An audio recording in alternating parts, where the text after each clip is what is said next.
अब इस क्वेश्चन को पढ़ते हैं एक बार। लिखा हुआ ray of light is incident from air on a glass plate having thickness √3 centimetre and refractive index √2.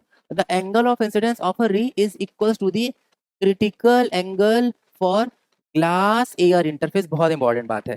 सबसे पहली बात, हम लोग क्रिटिकल एंगल को चेक करते हैं. क्रिटिकल एंगल केवल तब डिफाइन है जब हम लोग कहां से कहां जा रहे हो, एक डेंसर मीडियम से रेयरर मीडियम में जा रहे हो. तो अगर एक रे क्रिटिकल एंगल पर इंसिडेंट होगा तो रे ग्रेजेस आउट का केस होगा, मतलब 90 डिग्री बनाएगा, यही होगा. साइन थीटा सी का फॉर्मूला क्या हो जाएगा? साइन थीटा सी का फॉर्मूला होता है 1/μ, और अकॉर्डिंग टू क्वेश्चन जो म्यू की वैल्यू वो कितनी 1/√2 लिख लेंगे, क्योंकि रिफ्रैक्टिव इंडेक्स √2 दिया हुआ है. ठीक है, यहाँ से साफ साफ दिख रहा है कि ये किसके साइन की वैल्यू है, 45 डिग्री की. तो हम लोग बार बार अच्छे से बोल सकते हैं कि जो क्रिटिकल एंगल है वो कितना आ जाएगा, 45 डिग्री आ जाएगा. यहाँ तक ठीक है. क्वेश्चन वापस पढ़ रहे हैं. अब ग्लास एयर इंटरफेस के हिसाब से जो भी क्रिटिकल एंगल है उस पर रे इंसिडेंट हुई है. किस पर? एक स्लैब पर, ग्लास के स्लैब पर.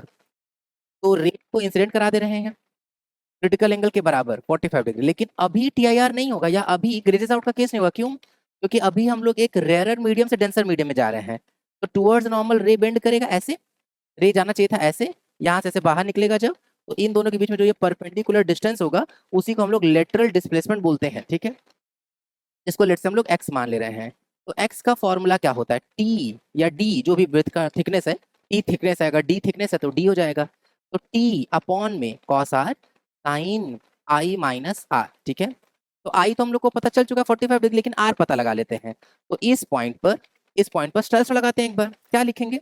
साइन 45 1/√2 इज इक्वल्स टू इसका रिफ्रैक्टिव इंडेक्स √2 और इनटू ये वाला एंगल कंसीडर कर रहे हैं कितना, आर. ठीक है ना. अगर हम लोग √2 का मल्टीप्लाई कर ले तो 1/2 हो जाएगा ये. और 1/2 किसके साइन की वैल्यू होती है? साइन 30 डिग्री की. तो यहाँ से क्लियरली आर की वैल्यू कितनी आ जाएगी? आर की वैल्यू 30 डिग्री आ जाएगी. ठीक है, अब हम लोगों को आई भी पता है, आर भी पता है, पुट कर देते हैं, आ जाएगा answer. X is equals to what is the thickness? Thickness is √3. Cos R की बात करेंगे तो कॉस 30 की वैल्यू √3/2, तो √3 और 2 चला जाएगा ऊपर. ध्यान देंगे ना. साइन आई की value 45 minus R, 45 minus 30 15 degree. और क्वेश्चन में साइन 15 डिग्री की वैल्यू दी गई कितना? 0.26. तो 0.26 ये एलिमिनेट कर देंगे. 26 2 जा 52, तो 0.52. अच्छा, ये थिकनेस दिया किस में था? सेंटीमीटर में. तो ये भी किस में आ जाएगा? सेंटीमीटर. थोड़ा क्वेश्चन पढ़ लें एक बार. ये यही लिखा हुआ है, सेंटीमीटर वाला ही. तो सेंटीमीटर को तो एज इट इज रहने देंगे, लेकिन हम लोग 10⁻⁻2 के टर्म में चाहिए.